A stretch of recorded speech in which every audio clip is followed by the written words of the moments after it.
Situation है इस समय, क्या कारण है पूरी घटना का? नहीं, ये किसी मिसकम्युनिकेशन के कारण ये घटना घटी है। अभी सिचुएशन कंट्रोल में है। हमने अपना फोर्स पूरा यहाँ पे स्ट्रॉन्ग है। सबसे हम अपील करते हैं कि कोई बाहर ना निकलिए और इसका पालन कीजिए और पत्थरबाजी ना करिए। काफ़ी पत्थरबाजी वहाँ से हो रही है, तो हमने उनको आगे शो ऑफ फोर्स किया था, उन पे टीयर गैस का भी वापर किया था। अभी सिचुएशन कंट्रोल में। कई छोटी छोटी कोई गाड़ी को आग लगाई है, तो उसको हमने फायर ब्रिगेड बुला के उसको भी हमने प्रोटेक्टिव सपोर्ट फोर्स देके उसको भी बुझाया है। पुलिस कर्मी भी इंजर्ड हुए हैं। हाँ, थोड़े बहुत इंजर्ड हुए हैं, कुछ आगे पीछे। मेरा भी थोड़ा सा पैर इंजर्ड हुआ है पत्थरबाजी में, तो वो चल रहा है। बट हम लोग का भी सबसे विनंती है, अपील है कि प्लीज़ शांति बनाए रखिए। और हम लोग सबसे अपील करते हैं शांति बनाए रखिए। और अभी उचित जो कानूनी कार्रवाई है वो शुरू है। अफवाहें भी कुछ चल रही सोशल मीडिया पर। हाँ, वो अफवाह पे विश्वास ना रखिए। आप अपने शांति बनाए रखिए, लॉ एंड ऑर्डर को डिस्टर्ब मत कीजिए और पुलिस का सपोर्ट कीजिए। हम लोग आप जो भी लीगल कार्रवाई वो कर रहे हैं। आइए बात करते हैं डायन की।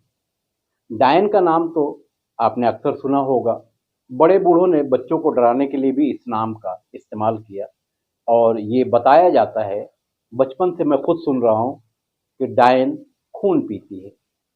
और खून कहाँ का पीती है? गर्दन के पास अपने दांत धंसाती है। ऐसी बहुत सारी स्टोरियाँ आपने अलग अलग सुनी होगी।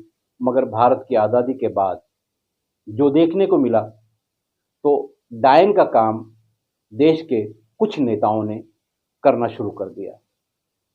डायन तो करीब से आकर यहाँ का खून पीती है या यहाँ का खून पीती है, मगर हमारे देश के कुछ नेता बहुत दूर अपने एसी कार्यालय में, अपने एसी फार्म हाउस या अपने एसी यानी एयर कंडीशन घरों में बैठकर देश की जनता का खून चूस रहे हैं या पी रहे हैं। बात महाराष्ट्र के नागपुर से शुरू होती है। महाराष्ट्र का नागपुर आरएसएस का मुख्यालय है। बाबा ताजुद्दीन जैसी हस्ती का दरबार यहाँ मौजूद है और मौजूदा मुख्यमंत्री देवेंद्र फडणवीस का ये घर भी है, कार्यालय भी है, जो भी आप समझें। इतनी महान हस्तियों के नागपुर में आज नागपुर जल गया और वहाँ की पुलिस शांति बनाए रखने की अपील कर रही है। और महाराष्ट्र के कुछ नेता महाराष्ट्र में अशांति फैलाने के लिए अपील करते हुए नजर आ रहे हैं। विवाद कहां से कहां पहुंचा? महाराष्ट्र की असेंबली में अबू आसिम आजमी ने औरंगजेब के बारे में कुछ कहा और फिर उन्हें वहां से निलंबित कर दिया गया। चलिए, यहां तक तो लमसम ठीक है। महाराष्ट्र में औरंगजेब और छत्रपति शिवाजी महाराज को लेकर जो विवाद गरमाया है, वो नागपुर में आकर आग लग गई। ऐसा बताया जाता है कि वहाँ के एक इलाके में एक कब्र बनाई गई, उस पर एक चादर जो दरगाह पर आमतौर से चढ़ाई जाती है, वो फैलाने के बाद औरंगजेब का एक फ्रेम वहाँ रखकर उसे आग लगा दिया गया और फिर टकराव हो गया। कुछ गाड़ियां जल गई, पुलिस के कई जवान, कई अधिकारी घायल हो गए पथराव करने की वजह से। अब सवाल ये उठता है कि महाराष्ट्र में फायर ब्रांड नेताओं पर कार्रवाई कब होगी? आइए देखते हैं कुछ वीडियो, जो देखना तो नहीं चाहिए, मगर आइए देखते हैं।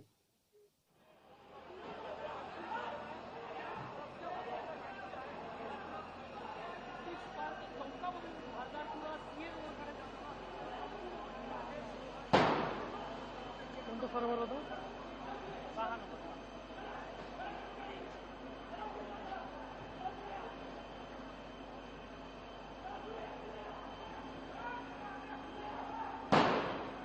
हे फक्त आपलं कसं आहे?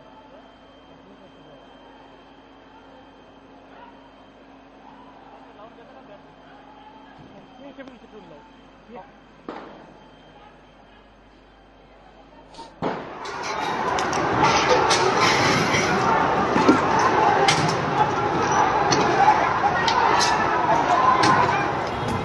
आज रोड तो खाली रखो भाई बात. अब चलते चलते कुछ मेरी बातें। छत्रपति शिवाजी महाराज के बारे में जो लोग जानते हैं, उन्हें अच्छी तरह से पता है कि छत्रपति शिवाजी महाराज के असल सहयोगी जो उनके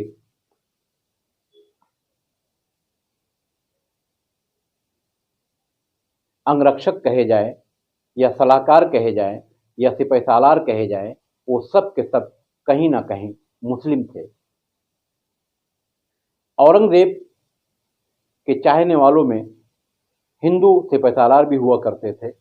ये राजे महाराजों का इतिहास रहा है कि मुस्लिम राजा ने हमेशा अपना जो करीबी राजदार होता था उसको सिपह सालार या इस तरह के किसी अच्छे पद पर रखते थे।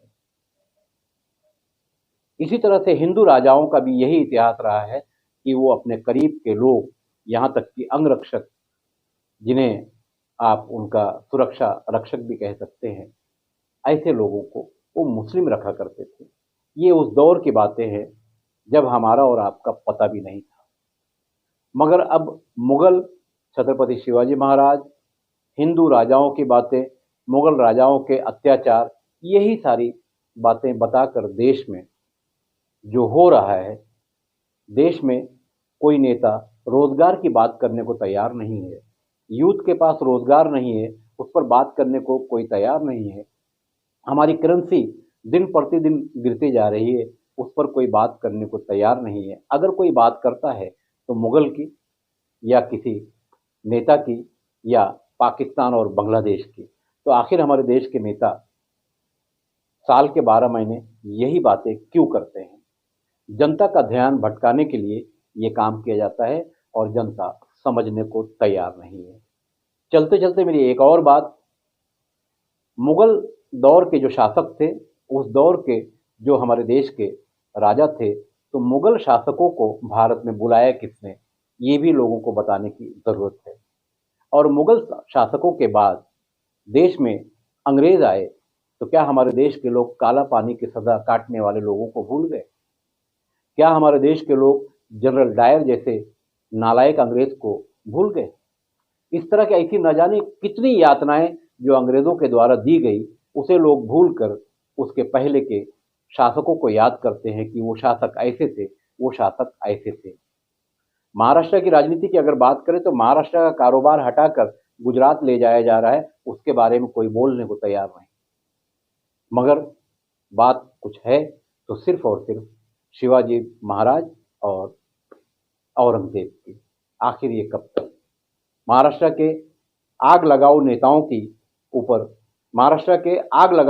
के ऊपर कार्रवाई फडणवीस सरकार कब करेगी, अब जनता पूछ रही है। मैं खान फखरे आलम।